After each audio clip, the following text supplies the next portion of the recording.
জয় নিতাই। উপস্থিত মহামহালীলা সংকীর্তন রূপী মহত্তর যজ্ঞানুষ্ঠান, নিকটস্থ দূরগত অনাহুত আহত নিমন্ত্রিত অনিমন্ত্রিত যত ভক্তমণ্ডলী ভক্তিমতী মায়েরা আজকের এই হরিনাম সংকীর্তন ভগবানের লীলা গুণকথা শ্রবণ করার জন্য উপস্থিত হয়েছেন, সকলা শ্রীচরণে শতকোটি দণ্ডবৎ প্রণাম। অনন্ত অনন্ত কোটি বিশ্ব ব্রহ্মাণ্ডের অনন্ত অনন্ত কোটি ভক্তবৃন্দের চরণে অনন্ত অনন্ত কোটি দণ্ডবৎ প্রণাম। সারা বিশ্বের যত মহামানব যারা সাকারে নিরাকারে আমাদের মাঝে ইতিউতি অবস্থান করছেন, সকল মহামানববর্গের শ্রীচরণে শতকোটি দণ্ডবৎ প্রণাম। মানুষকে সম্মান দিলে সেই সম্মান ঈশ্বরে মেলে, সর্বশাস্ত্রে তাহার প্রমাণ পাই। কবিচণ্ডী দাস যিনি উচ্চকণ্ঠে বলেছেন, তিনি সবার উপরে মানুষ সত্য, দেখো তাহার উপরে নাই। নিতাই গৌর প্রেমানন্দে হরি বল হরি বল হরি বল। সবার আগে দাঁড়িয়ে আমরা যেটা বলবো আমি আপনাদের কাছে, সেটা হলো অন্য কিছু নয়। আজকে বিশেষ একটি তিথি চলছে।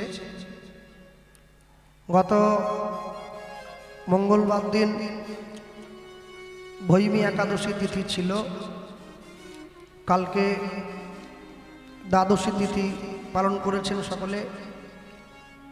তো আজকে নিয়ম মতোই ত্রয়োদশী তিথি, কিন্তু আজকে ত্রয়োদশী তিথি অন্য 5টা ত্রয়োদশী তিথির মতো নয়। আজ হচ্ছে নিত্যানন্দ ত্রয়োদশী তিথি। তো সবার আগে আপনাদেরকে বলতে গিয়ে যেটা বলার, আজকের এই দিন বিশেষ তাৎপর্যপূর্ণ। এই দিনে বসে আপনারা ভগবানের গুণকথা শ্রবণ করছেন, সকলে এক আসনে বসে। মনে রাখবেন, আজ থেকে 538 বৎসর পূর্বে কলিকালের মাটিতে শ্রীকৃষ্ণ চৈতন্য মহাপ্রভুর শুভ আবির্ভাব হয়েছে। কিন্তু মহাপ্রভু তিনি যে এসে গিয়েছেন, মহাপ্রভুর থেকে আরো 12 বছর আগে নিতাই চাঁদ পৃথিবীতে এসেছেন। মহাপ্রভুর থেকে 12 বছরের বয়সে বড় নিতাই চাঁদ। মহাপ্রভুর জন্মস্থান হচ্ছে নবদ্বীপের অন্তদ্বীপ নামে একটি জায়গায়। মহাপ্রভুর বাবার নাম জগন্নাথ মিশ্র, মায়ের নাম সচিরানী মিশ্র, তাদের ছেলে পণ্ডিত নিমাই মিশ্র। আর নিতাই চাঁদের জন্ম হয়েছে বীরভূম তারাপীঠ থেকে 11 কিলোমিটার দূরে, জায়গাটার নাম হচ্ছে একচক্রা। পিতার নাম মুকুন্দ বন্দ্যোপাধ্যায়, কেউ বলে হাড়াই পণ্ডিত, কেউ বলে হাড়াই ওঝা। আর মায়ের নাম হচ্ছে পদ্মাবতী। আর এটা হচ্ছে নিতাই চাঁদের 551তম জন্মতিথি আজকে। তা আমি সবার আগে বলতে গিয়ে বলবো, যারা দাপর যুগে কৃষ্ণ বলরাম হয়ে এসেছে, তারাই কলিতে নিতাই আর গৌর হয়ে এলো। সত্যযুগের ভগবান লক্ষ্মীনারায়ণ যুগল, ত্রেতা যুগের ভগবান রাম সীতা যুগল, দাপর যুগের ভগবান রাধা কৃষ্ণ যুগল, কলিযুগের ভগবান গৌর বিষ্ণুপ্রিয়া যুগল। কিন্তু যেহেতু বিষ্ণুপ্রিয়া দেবী প্রচার চান নাই, তাই তিনি নিজে আড়ালে থেকে নিতাই চাঁদকে সম্মুখে এগিয়ে দিয়েছে। তাই মানুষ জেনেছে কলিকালের ভগবান নিতাই গৌরাঙ্গ যুগল।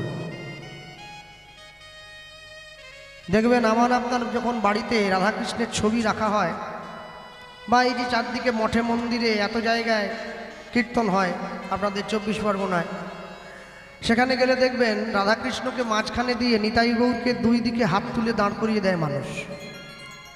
রাধাকৃষ্ণের মাটি দিয়ে একটা মূর্তি তৈরি হয়েছে বা বিগ্রহ তৈরি হলো, তার দুই দিকে নিতাই গৌর দাঁড়িয়ে আছে। আর দেখে মনে হচ্ছে যে মাঝখানে একটা মহারাজ আর দুই দিকে দুটো সিকিউরিটি গার্ড, নিতাই গৌর। হ্যাঁ, কারণ যে কোনো মুহূর্তে যদি রাজার উপরে অ্যাটাক হয়ে যায়, সিকিউরিটি গার্ড ছুটে গিয়ে বুকটা পেটে দেবে যে আগে আমাদেরকে মারো, তারপর রাজামশাইকে মারবে। নিতাই গৌর সিকিউরিটি গার্ড নয়। রাধাকৃষ্ণকে যদি একটা আসনে বসাতে হয়, তাহলে নিতাই গৌরকে পাশে আরেকটা আসন পেতে আরেকটা আসনে নিতাই গৌরকে বসাতে হবে, তবে যোগ্য সম্মান দেওয়া হবে, না হলে হবে না।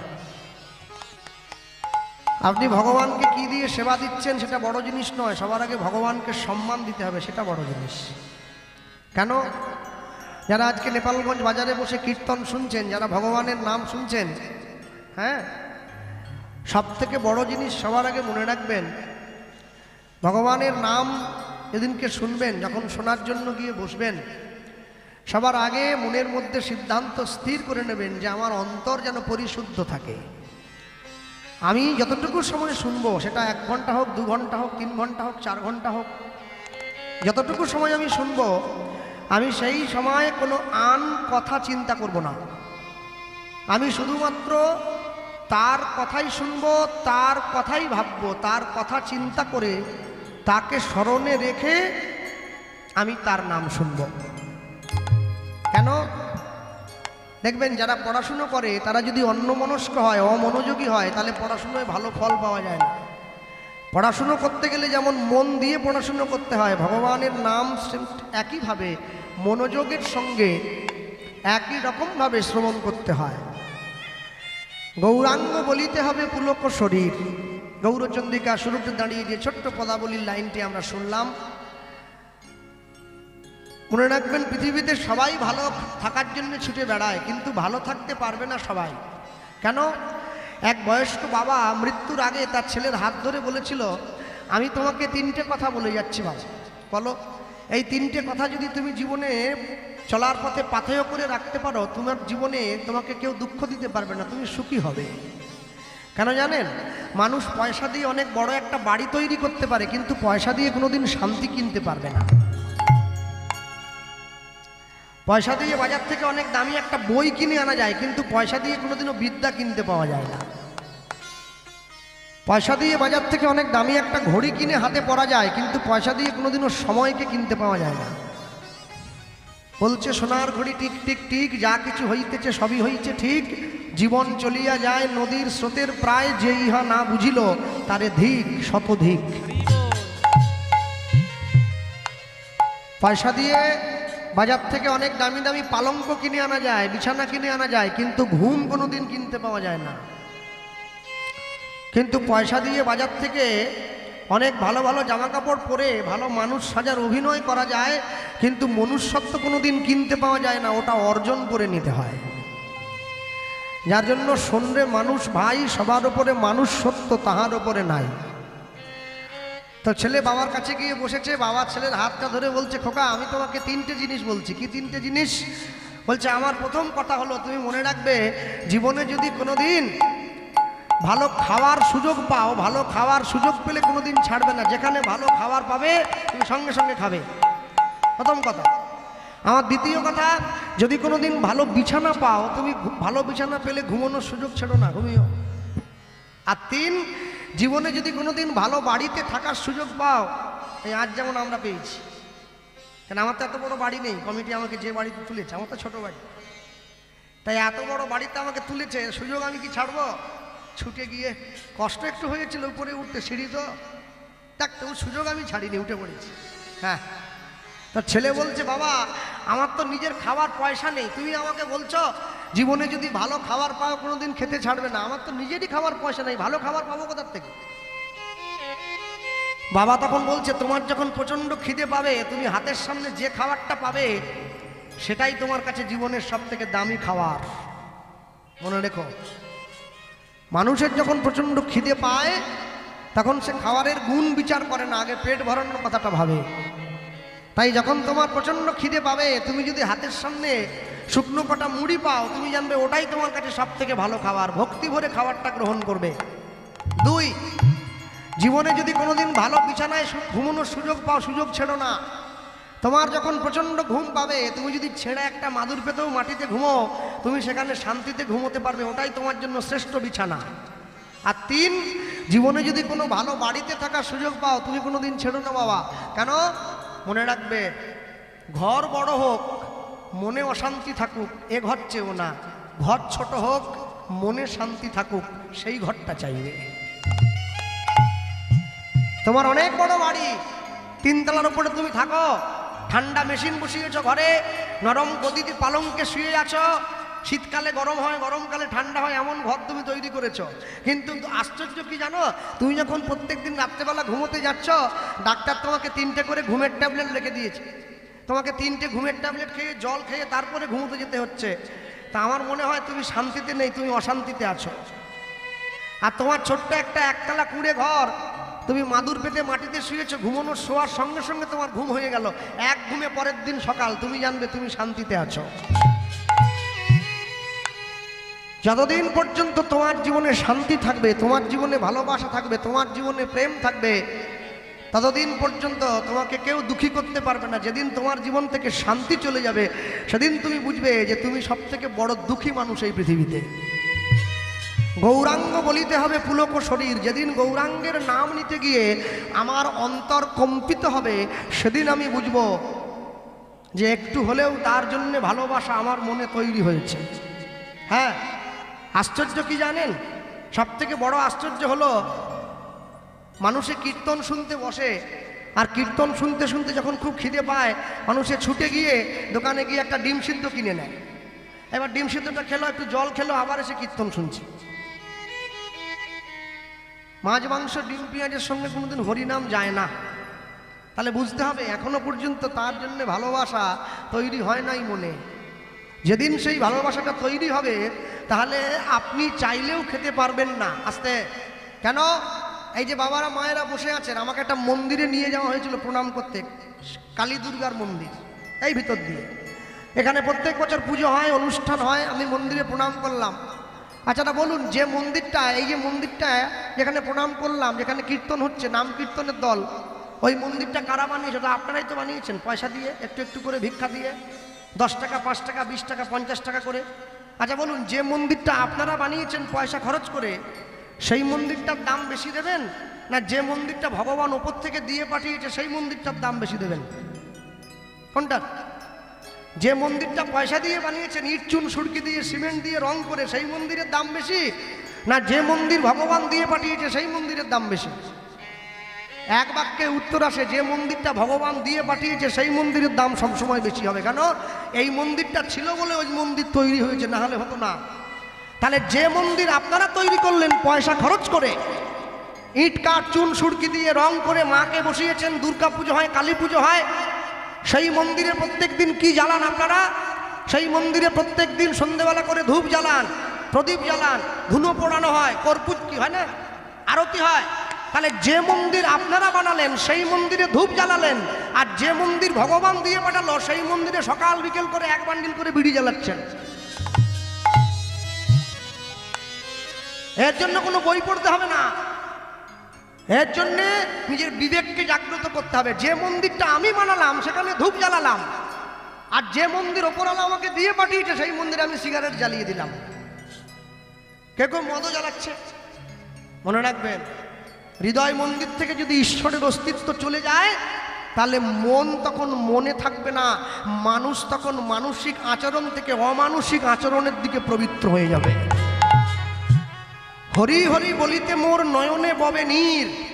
যেদিনকে ভগবানের নাম বলতে গিয়ে, ভগবানের নাম শুনতে গিয়ে আমার নাচতে ইচ্ছে করবে না, আমার কাঁদতে ইচ্ছে করবে, সেদিন জানবো আমার অন্তরে কোথাও না কোথাও তার জন্যে একটু হলেও ভালোবাসা তৈরি হয়েছে, না হলে হয় নাই। সারা জীবন তো কীর্তন শুনতে যান নাচ দেখার জন্যে, মাঝে মাঝে কীর্তন শুনতে যাবেন 2 ফোঁটা কাঁদার জন্যে, তবে তো বুঝবেন তার জন্য প্রেম একটু হলেও তৈরি হয়েছে, নাহলে তৈরি হবে না। ভগবানের নাম নিয়ে কাঁদতে হয়। সারা জীবন তো সংসারের জন্য কাঁদলেন, ছেলে বলে দাও, মেয়ে বলে দাও, স্ত্রী বলে দাও, সবাই শুধু চায়। কোনোদিন কেউ বলেনি তুমি তো সারা জীবন দিয়েই গেলে, তুমি নিজে একটু কিছু নাও। কোনোদিন কেউ বলবে না। সংসারের নীতিটাই এটা। বৈষ্ণব মহাজন লিখতে গিয়ে লিখছেন, বলো আর কবে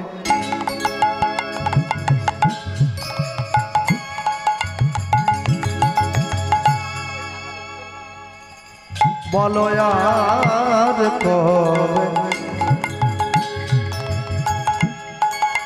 নিতাই চাঁদ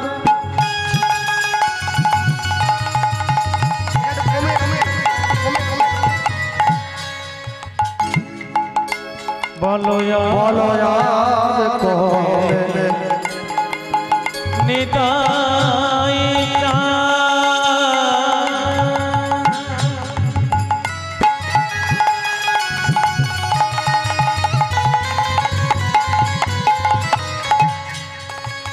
আমায় করুণা আমায় করুণা করুণা আমায় করুণা করিবে লুদ্ধনি হৃদয় গৌর হরি বল বলো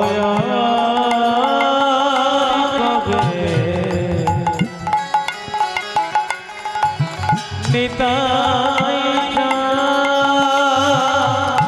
দয়া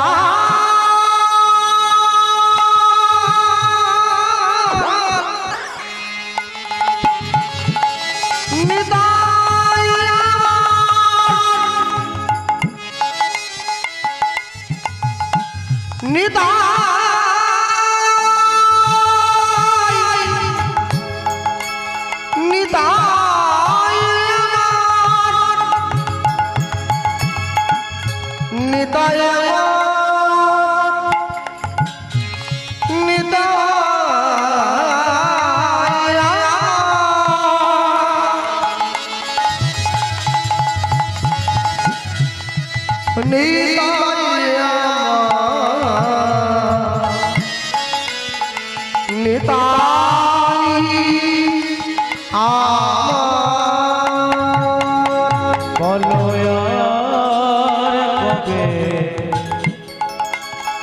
নিতাই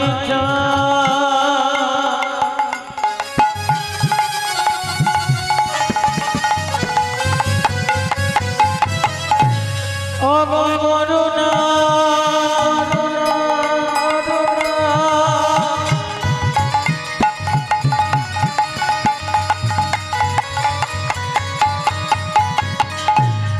করুণা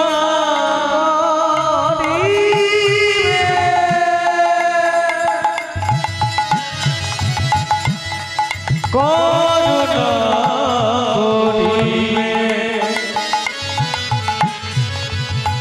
করুণা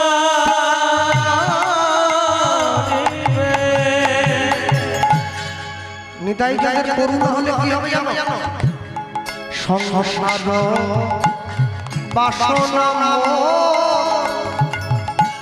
কবে তুচ্ছ হবে বলো সংসার বাসনা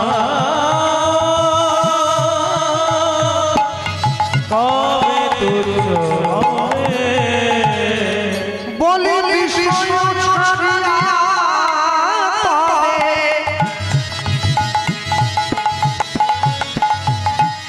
শুদ্ধ হবে কয় হে সেই মধুর বৃন্দাবন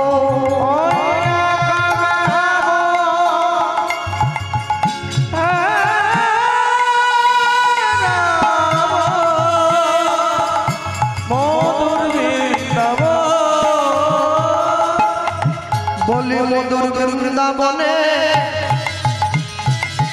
আমি কবে বাজ মধুর বৃন্দাবনে কবে মধুর বৃন্দাবনে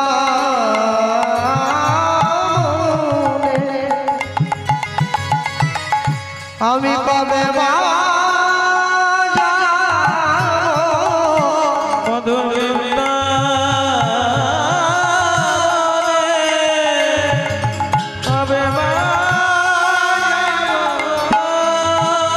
সেটাই রাধা কৃষ্ণ চরণ তর শিব মধুর বৃন্দাবনে কবে বাজাবো আমার ভববন্ধন মনে